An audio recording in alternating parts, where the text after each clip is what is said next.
여러분은 지금까지 인생을 살아오시면서 기적을 경험한 적이 있습니까? 직접적인 기적 경험이든 간접적인 기적 경험이든 그러한 경험을 하신 적이 있습니까? 어떤 기적을 경험하셨나요? 아마 대부분 이 자리에 앉아 계신 성도님들은 속으로 저는 지금까지 한 번도 기적을 경험한 적이 없습니다. 기적 일어나는 것을 간접적으로 본 적도 없습니다. 그러나 확신합니다. 저의 인생에도 기적이 일어나기를 간절히 원하고 있습니다. 이렇게 말씀하시는 성도님들이 계실 겁니다. 여러분, 우리가 기적을 경험하는 것도 힘들고요, 기적을 간접적으로 보는 것도 참 어려운 것을 만나게 됩니다. 왜 그럴까요? 기적은 운 좋은 특별한 사람에게나 일어날 것이라고 우리가 생각하기 때문입니다. 뿐만 아니라 그 기적의 주인공은 나는 안 될 것이다 라는 것을 확신하고 있기 때문에 우리는 기적을 경험하지 못한 채 인생을 살아갑니다. 그러나 성경은 우리에게 이렇게 말씀하고 있습니다. 시편 40편 5절의 말씀, 개역 개정으로 한번 읽어보도록 하겠습니다. 여호와 나의 하나님이여, 주께서 행하신 기적이 많고 우리를 향하신 주의 생각도 많아 누구도 주와 견줄 수가 없나이다. 내가 널리 말하고자 하나 너무 많아 그 수를 셀 수도 없나이다. 하나님께서는 우리에게 기적을 풍성하게 베풀어 주셨다라는 사실을 말씀하고 있습니다. 여러분, 성경은 이 미라클 스토리라고 해도 과언이 아닙니다. 천지창조, 노아의 홍수, 출애굽, 여리고성의 무너짐의 기적, 오병이어의 기적, 성경에 나오는 모든 사건들은 다 기적의 스토리를 다루고 있기 때문입니다. 하나님은 기적을 통하여 지금 이 순간도 이 세상을 이끌어 나가고 계시다라는 사실입니다. 지금까지도 기적으로 역사하셨고 앞으로도 기적을 통하여 하나님의 구원의 시나리오를 써 내려가고 계시다라는 사실입니다. 그런데요, 이 기적은 하나님의 기적을 사모하는 자들에게 보여주신다라는 사실을 우리가 기억했으면 좋겠습니다. 기적은 어떤 운 좋은 특별한 사람에게 일어나는 것이 아니다라는 것이죠. 어떤 운 좋은 자리에서 기적이 일어나는 것이 아니라 하나님의 기적을 사모하는 자들에게, 간절히 사모하는 자들에게 기적을 보여주신다라는 사실입니다. 저와 여러분, 2021년도가 하나님의 기적을 맛보는 한 해가 될 수 있기를 주님의 이름으로 축원합니다. 아멘. 잠언 8장 17절의 말씀, 우리 한번 말씀 읽어보도록 하겠습니다. 나를 사랑하는 자들을 사랑하니 일찍부터 나를 찾는 자들은 나를 찾을 것이다. 하나님을 간절히 찾는 자, 하나님께 간절히 기적을 사모하는 자에게 주님은 역사해 주실 것이다 라는 사실을 말씀하고 있는 것입니다. 기적을 사모하는 자, 하나님의 기적을 간절히 바라는 자에게 하나님은 기적을 보여주신다라는 사실입니다. 단, 여러분이 기적을 사모할 때 주의사항이 있습니다. 한 가지 주의사항이 있다면 기적을 요행으로 착각해서는 안 된다라는 사실입니다. 여러분, 우리가 하나님의 기적을 사모할 때 요행으로 그 기적을 바라서는 안 된다라는 것입니다. 하나님은 기적을 일으키시는 분입니다. 하나님은 요행을 우리 가운데 허락해 주시는 분이 아니다. 요행이라고 하면 하늘에서 그냥 뚝 떨어지는 행운이라고 할 수 있을 것입니다. 쉽게 말해서 나는 공부를 하나도 안 했는데 하나님 내일 시험에 100점 맞게 해주십시오, 좋은 대학에 가게 해주십시오. 이것은 기적이라고 할 수 없습니다. 이것은 요행일 수밖에 없는 것이죠. 하나님은 우리에게 기적을 베풀어 주시는데 요행으로 역사하지 않고 하나님의 놀라운 기적으로 우리 삶을 역사해 주신다라는 사실입니다. 오늘 본문 말씀, 우리가 잘 알고 있는 본문 말씀은 하나님의 기적을 우리가 어떻게 사모해야 하는지, 그리고 하나님의 기적을 어떻게 우리가 기대해야 하는지를 말씀은 우리에게 잘 가르쳐주고 있습니다. 오늘 말씀은 두 가지 사건이 나오는데요, 불뱀의 재앙 사건이 나오고요, 그리고 노뱀, 청동뱀의 구원 사건이 나옵니다. 재앙과 구원이 함께 오늘 말씀 가운데 나오고 있다라는 것이죠. 4절과 5절의 말씀을 우리 다시 한번 읽어보도록 하겠습니다. 그들이 호르산에서 출발해 홍해길을 따라 에돔 땅을 돌아서 가려고 했습니다. 그러나 백성의 마음이 그 길 때문에 조바심이 났습니다. 그들이 하나님과 모세에게 대항해 말했습니다. 왜 당신은 우리를 이집트에서 데리고 나와 이 광야에서 죽게 만듭니까? 빵도 없고 물도 없습니다. 그리고 우리는 이 형편없는 음식이 지긋지긋합니다. 4절과 5절의 말씀을 통하여 우리가 알 수 있는 것은 이스라엘 백성들은 가나안 땅이 가까워오자 마음이 조급하기 시작했습니다. 그리고 몸은 몹시 지쳐 있었다라는 것을 보게 됩니다. 그도 그럴 것이 이 에돔 땅을 거쳐서 가나안 땅으로 들어가면 아주 편리하고 빠르게 들어갈 수 있었습니다. 그런데 에돔이 이스라엘 백성들이 자기 땅을 거쳐 지나가는 것을 거절했습니다. 우리 땅을 거치지 않고 우리 땅에 들어오지 마라 라고 거절했습니다. 그래서 척박하고 먼 홍해길을 걸어가야 했습니다. 그래서 이스라엘 백성들은 하나님께, 모세에게 원망과 불평을 쏟아내고 있다라는 사실입니다. 이 상황 앞에서 하나님은 이 불뱀을 풀어서 원망하고 불평하는 이스라엘 백성들을 징벌하셨다라고 성경은 말씀하고 있습니다. 근데 이 놋뱀의 기적사건, 이 놋뱀의 기적사건은 문제로부터 시작되었다라는 것입니다. 이 징벌이라는 이 문제로부터 놋뱀의 구원 사건이 시작되었다. 저는 이렇게 표현하고 싶습니다. 기적은 문제로부터 시작됩니다. 하나님의 기적은 문제로부터 시작된다. 하나님께서 기적을 일으키실 때 전조 증상을 우리에게 보여주시는데요, 그것은 우리 삶에 큰 문제가 드리워진다는 것입니다. 하나님께서 기적을 일으키실 때 우리의 삶에 큰 인생의 문제를 드리워 주신다라는 것입니다. 하나님의 문제, 그 문제 너머에 계신 하나님을 바라볼 때 우리는 기적의 주인공이 될 수 있다. 근데 우리는 보통 삶에 문제가 생기면, 이 코로나라는 엄청난 문제가 생기면 쉽게 좌절하고 포기합니다. 이 코로나 블루를 통하여 무기력감에 빠지고 우울감에 빠집니다. 왜 내게 이러한 문제가 닥쳐서 나를 힘들게 할까? 나를 고통스럽게 할까라고 하나님을 원망하기도 하고 우리의 신세를 한탄하기도 합니다. 그러나 우리가 분명히 알아야 될 것은 문제는 기적을 일으키게 하는 힘이 있다라는 것입니다. 우리 인생 앞에 닥친 문제는 하나님의 기적을 일으키는 놀라운 힘이 있다라는 사실을 우리가 기억해야 합니다. 문제보다 크신 하나님을 바라볼 때 그 하나님께서 기적을 일으키시기 때문입니다. 코로나19 너무 많이 들어서 이제 지겨울 것 같은 우리의 단어입니다. 이 코로나19가 중국 우한에서 2019년 12월 1일 날 발생했습니다. 1년이 조금 넘었습니다. 1년이 조금 넘었지만 지금도 여전히 기세등등하게 우리를 위협하고 공격하고 있습니다. 근데 여러분 이거 아십니까? 1년이 채 되지 않아서, 코로나19 바이러스가 발생한 지 1년이 채 되지 않아서 이 코로나19를 잡는 백신이 개발되었다라는 것, 여러분 참 놀라운 일입니다. 우리는 그냥 백신이 빨리 나왔구나라고 생각하지만 의료계에 종사하시는 분들은요, 이렇게 빨리 한 질병을 퇴치할 수 있는 백신이 나오는 것, 1년도 채 되지 않아서 이 백신이 개발되어 나오는 것은 기적과도 같은 일이다라고 말합니다.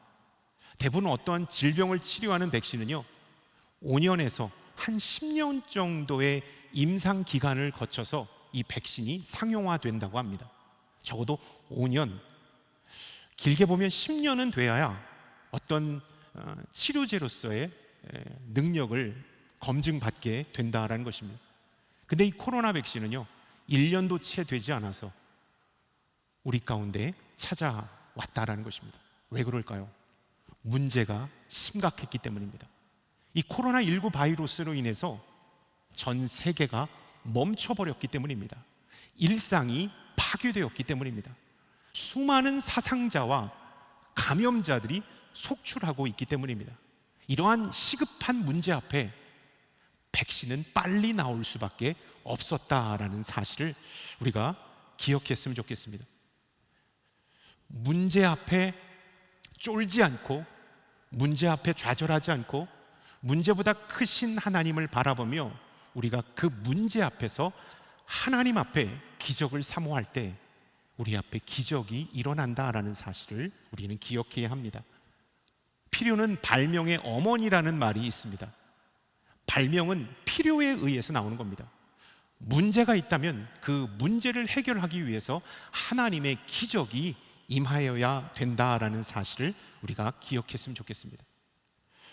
문제는 하나님의 기적을 일으키는 힘이 있다. 그렇기 때문에 여러분, 내 삶에 문제가 있다면, 지금 내가 감당할 수 없는 엄청난 삶의 문제가 나를 힘들게 하고 있다면, 여러분, 하나님의 기적이 임할 타이밍이 다가오고 있다라는 사실을 기억했으면 좋겠습니다. 여러분이 그 문제 앞에 짓눌려 있지 않는다면 말이죠. 그 문제 앞에 좌절하고 있지 않는다면 말이죠. 그 문제보다 크신, 그 문제 너머에 기적을 일으키시는 하나님을 바라볼 수 있기를 바랍니다. 그 하나님의 기적을 사모하는 것이죠. 7절의 말씀 우리 한번 읽어보도록 하겠습니다. 그러자 백성들이 모세에게 와서 말했습니다. 우리가 여호와 당신께 대항함으로써 죄를 지었습니다. 여호와께 저 뱀들을 우리에게서 없애달라고 기도해 주십시오. 그러자 모세가 그 백성들을 위해 기도해 주었습니다. 불뱀에 물려 이스라엘 백성들이 죽어가고 있었습니다. 그때 사람들은 모세에게 달려왔죠. 그리고 모세에게 기도를 요청합니다. 우리들을 위해서 당신이 하나님께 기도해 주십시오. 그 긴급한 기도 제목을 받은 모세는 그들을 위해서 중보합니다.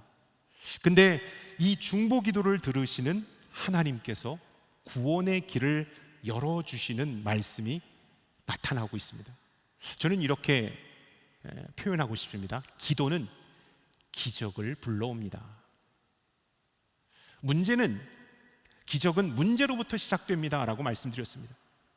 기도는 기적을 불러옵니다 라는 사실을 이 말씀 속에서 우리가 기억했으면 좋겠습니다. 모세의 간절한 중보 기도를 들으신 하나님께서는 이렇게 말씀하셨습니다. 8절과 9절의 말씀 읽어보도록 하겠습니다. 여호와께서 모세에게 말씀하셨습니다. 뱀을 만들어 막대 위에 달아라. 누구든 뱀에 물린 사람은 그 뱀을 보면 살게 될 것이다. 모세가 청동으로 뱀을 만들어 막대 위에 달았습니다. 그리고 뱀에 물린 사람들이 그 청동으로 만든 뱀을 보고 살았습니다. 여러분, 이스라엘 백성들이 불순종으로 인하여 불뱀에 물려 죽어갈 때, 모세가 하나님 앞에 간절히 기도했을 때 하나님은 그들에게 불뱀 재앙으로부터 구원을 얻을 수 있는 길을 제시해 주셨습니다. 그것은 이 불뱀과 같은 노뱀을, 청동뱀을 잡아서 올려라. 그리고 그 뱀을 바라볼 때 너희들에게 구원이 임할 것이다. 너희들이 죽음을 면하게 될 것이다 라고 말씀해 주셨습니다. 하나님은 이스라엘 백성들이 이 죄 가운데 죽는 것을 원치 않으셨습니다. 그래서 구원받을 수 있는 길을 제시해 준 것이죠. 노뱀을 바라볼 때 너희들은 살 것이다. 여러분, 이 사건은요, 훗날 예수 그리스도, 갈보리산 위에 십자가에 매달린 예수 그리스도, 우리를 위하여 죽으신 어린 양 예수 그리스도를 바라보고 그분을 나의 주님으로 고백할 때 우리는 구원을 받는 역사가 일어나는 것을 먼저 예표로 보여주신 것이다 라는 사실입니다.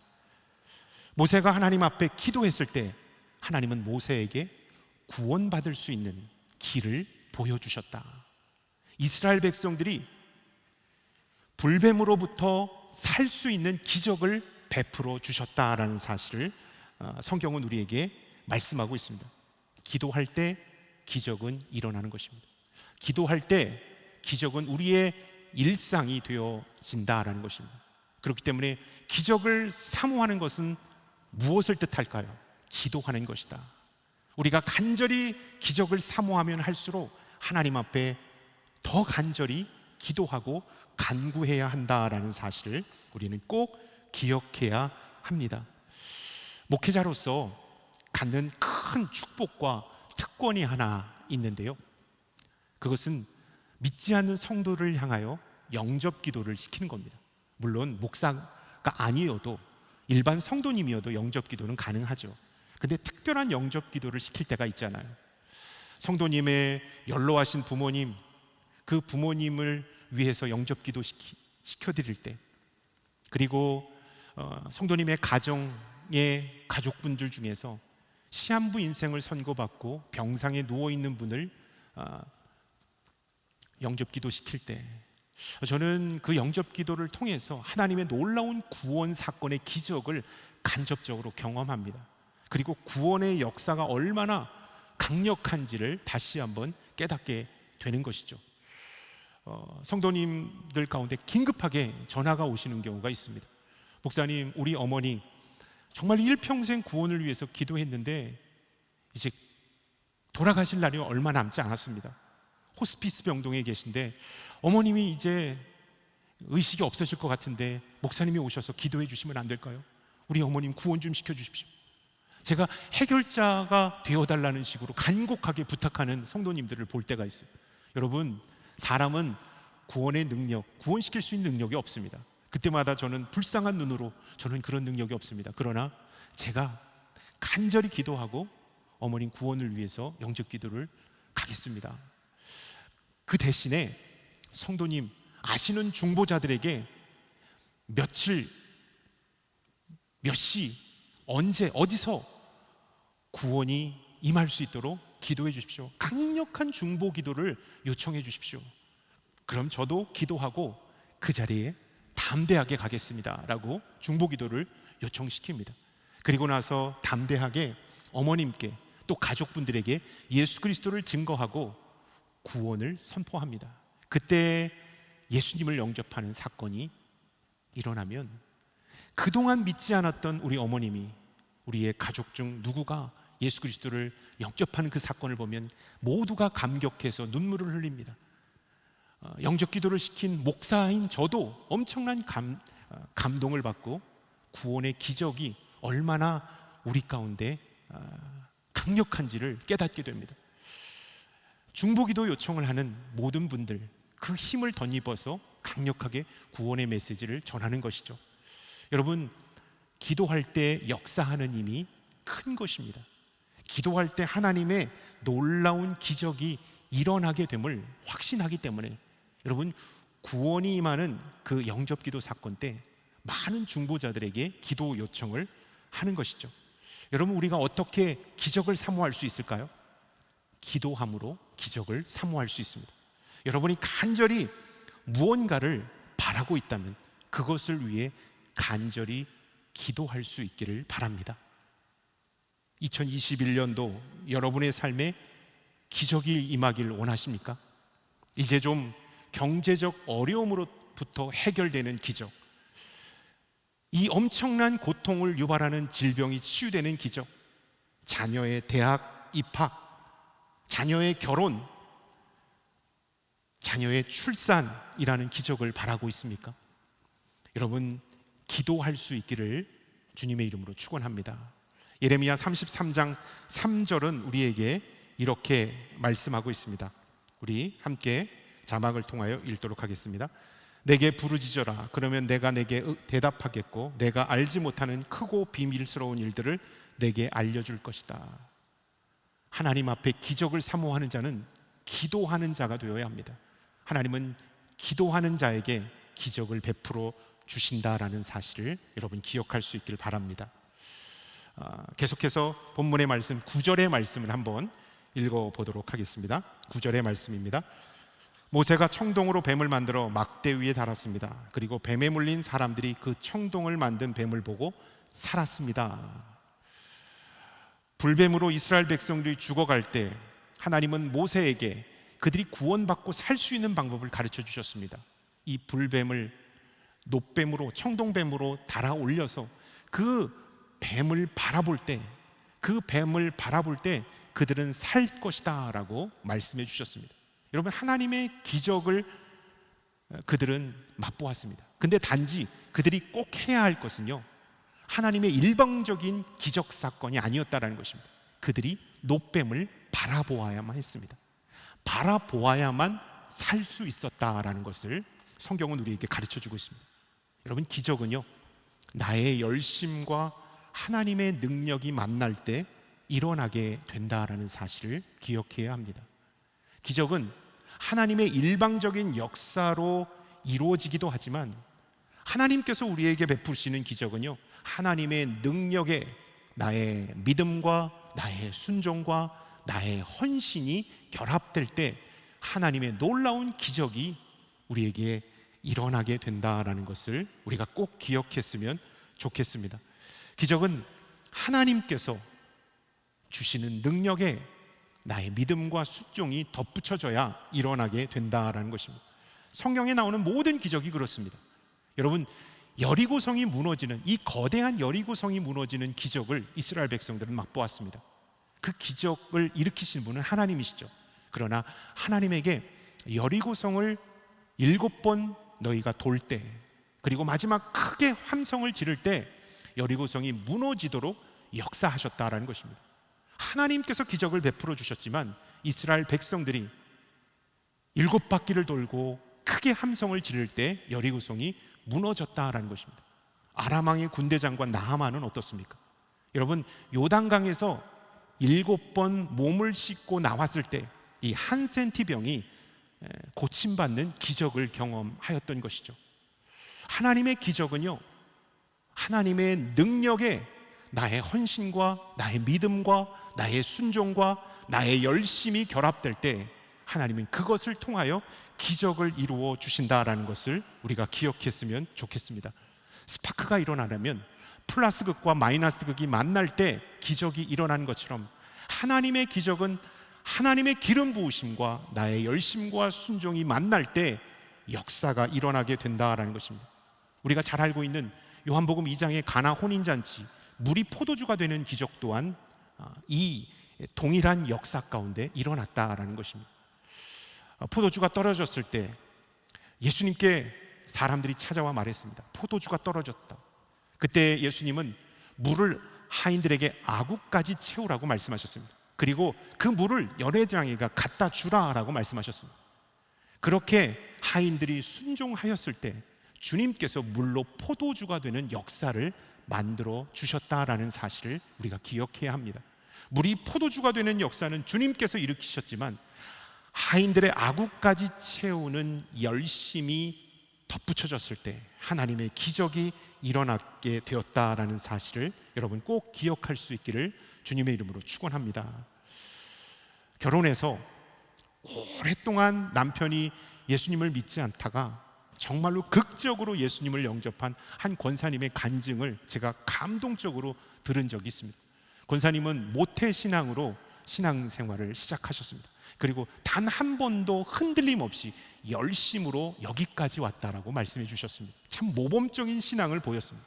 그런데 남편은, 사실 저는 믿지 않는 사람과 결혼했습니다. 결혼해서 내가 전도하고 내가 열심히 교회로 인도하면 이 사람도 나처럼 믿음이 뜨거워질까라고 생각했습니다. 그는 외모도 잘생기고 능력도 있었기 때문에 선 봤을 때 저는 그 사람이랑 결혼하기로 결정했습니다. 그리고 그 사람도 결혼하면 내가 즉시 개종하고 열심히 교회에 나오겠다고 구두로 약속까지 했습니다.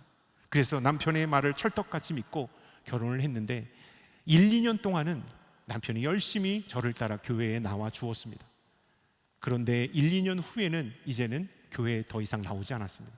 그리고 제가 교회 다니는 것조차도 몹시 불편해했습니다. 그리고 적당히 믿으라는 그런 말을 했습니다. 열심히 교회에서 신앙생활할 때 남편들이, 다른 집사님의 남편들이 열심히 신앙생활하고 하나님 앞에 헌신하는 모습을 보면 너무나도 부러웠습니다. 그리고 그때마다 남편에게 다가가 예수 그리스도를 전하고 얼러도 보고 달래도 보았지만 남편은 좀처럼 마음이 움직이지 않았습니다. 내가 교회에 가는 것조차도 못마땅해 여기게 되었어요. 그래서 딱 각오를 했습니다. 그래, 너 잘 살아봐라. 나는 더 열심히 예수님 믿을 거다 라고 열심히 신앙생활을 하셨다고 합니다. 그래서 권사의 직분도 받으시고 하나님 앞에 더 열심을 내셨다고 합니다. 그때마다 남편의 전도는 뒤로 미뤘다고 합니다. 그리고 영적으로 교만한 채 남편을 안타깝게 바라보지도 않았다고 합니다. 무시했다고 합니다. 교회에서 선교나 전도에 대한 말씀을 들으면 가까이에 있는 남편을 전도해야지 하는 마음보다도 멀리에 있는 미종족 국가를 염두에 두고 선교와 전도의 열정을 불태웠다고 합니다. 그리고 나서 남편과 마찰을 뗄 때마다 너 그래 그러면 지옥 간다, 마음속을 이런 독한 마음까지도 먹었다고 그래요. 그렇게 시간이 흘러가서 남편은 남편대로 신앙생활을 하지 않은 채 생활했고, 이 권사님은 더 열심히 하나님 앞에 나아갔는데 남편과 그날도 심하게 다투었다고 합니다. 뭐 사소한 문제로 다투었대요. 그리고 나서 문을 쾅 닫고 운동하려고 공원을 이렇게 나가는데 하나님께서 권사님에게 갑작스럽게 이런 질문을 주셨다고. 너 남편을 사랑하니? 너 남편을 사랑하니? 이 마음이 이 권사님께 훅 들어올 때 그동안 남편을 무시했고 불쌍히 여기지도 않았고 남편에게 안 좋은 마음을 갖고 있었던 것이 확 떠올랐다고 합니다. 너 남편을 사랑하니? 그 뒤에 하나님의 음성은 나는 남편을 사랑한다, 너의 남편을 사랑한다라는 마음이 확 들어와서 이 공원으로 향하던 발걸음을 돌려서 집으로 들어갔다고 합니다. 그 집을 문을 확 열고 남편이 있는 방 문을 확 여니까 남편이 깜짝 놀랐대요. 이 사람이 또다시 나랑 다시 싸우려고 하는 건가 보다 라고 생각하고 긴장하고 있었는데 그때 권사님이 무릎을 꿇으셨대요. 여보, 내가 진짜 미안해. 내가 진짜 잘못했어. 정말로 나를 용서해줘 라고 눈물을 흘리면서 무릎을 꿇으니까 이 남편 되시는 분도 갑작스럽게 무릎을 꿇고 잘못했다고 하니까 너무나도 당황스러워서 눈물을 같이 글썽이면서 부둥켜 안았다고 합니다. 그리고 나서 권사님은요, 한 번도 교회에 나가자, 예수 믿자라고 말하지 않고 남편을 사랑했고 존중했고 있는 그대로를 받아들여줬다고 합니다. 그렇지만 정말로 남편이 예수님께 돌아오기를 바라는 간절한 마음으로 삶으로, 언어로 전도했고 정말로 기도했다라고 합니다. 가랑비에 옷 젖듯이 남편이 교회로 점점 오다가 지금은 등록은 안 하셨지만 순모 예배도 함께 참여하고 있습니다 라는 간증을 해주시면서 그동안 남편이 교회에 나오게 해달라는 기적을 베풀어 달라고 하나님 앞에 간절히 기도했지만 남편의 영혼을 놓고 제가 기도하지 못했습니다. 남편을 진심으로 사랑하지 못했습니다. 근데 남편을 위해서 기도하고 그 영혼을 불쌍히 여겨주고 사랑하는 열심을 보이니까 하나님께서 우리 남편을 어여삐 여기셔서, 저를 어여삐 여기셔서 남편에게 예수 그리스도가 들어가게, 예수 그리스도의 놀라운 구원 사건이 임할 수 있도록 하나님께서 구원의 은총을 내려주셨습니다 라는 간증을 해주셨습니다. 여러분, 기적은 하나님의 능력과 우리의 믿음, 헌신, 순종이 만날 때 일어나게 된다라는 사실을 꼭 기억하시고, 여러분 2021년도 기적을 사모하신다면 여러분의 믿음과 순종을 하나님 앞에 온전히 올려드릴 수 있기를 주님의 이름으로 축원합니다. 말씀을 맺도록 하겠습니다. 성경 속에서 기적을 일으키신 하나님은 지금 이 순간 여러분의 삶에서도 기적을 일으키시길 원하십니다. 하나님의 기적을 여러분이 간절히 사모하신다면 문제 앞에 절망하지 않고 문제보다 크신 하나님을 바라볼 수 있길 바랍니다.